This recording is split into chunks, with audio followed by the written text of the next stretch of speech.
Can your driver's license be immediately suspended upon a DUI arrest in the state of California? Well, generally speaking, your license is not immediately suspended upon a DUI arrest. Usually they give you up to 30 days of a temporary license to decide what you're going to do. Usually upon a DUI arrest, the law enforcement will take away or confiscate your driver's license if you have one.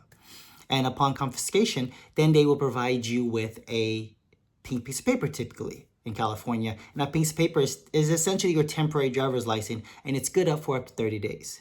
Now, in that pink piece of paper, you're going to see some very important information, which is by far something you must follow. And that important information is you have essentially 10 days from the day of the arrest to reach out to the DMV and contest your DUI. It's very important that you follow and abide by that 10-day rule, because if you don't do it, if you don't contest it or reach out to DMV timely, you waive your right essentially to contest a DMV hearing, and it's very strict, very firm. So make sure you contact a California DUI defense lawyer to help with this.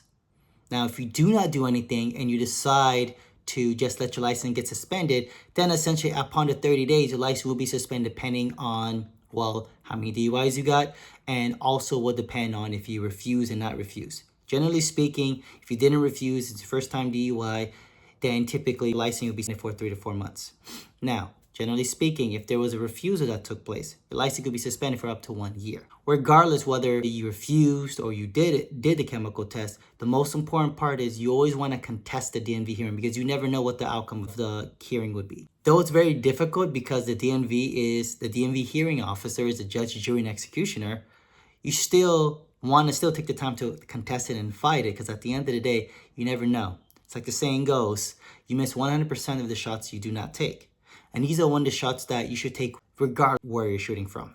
Because at the end of the day, you never know if you're going to make it. Or in this case, you never know if you're going to beat and win and have your license reinstated. There are a lot of defenses that can be brought up. One of the most popular defenses is at the time of driving, your blood alcohol level was not 0.8 and above. In fact, it was lower than that. This can be shown through an expert. Another form is that there was no basis for the stop. Also, you want to look at the DS-367. Was the form done correctly? Because if there was improper documentation, nothing was signed, then that could be a basis that the documents that was submitted in was not actually submitted in under the penalty of perjury. Was there any inconsistency? Was there any type of foundational issues regarding the blood? These are some of the few examples of things that you could try to contest and fight against a DMV. If you have a DMV case facing a DUI, make sure you contact us at Shaw the Law Firm so we can help.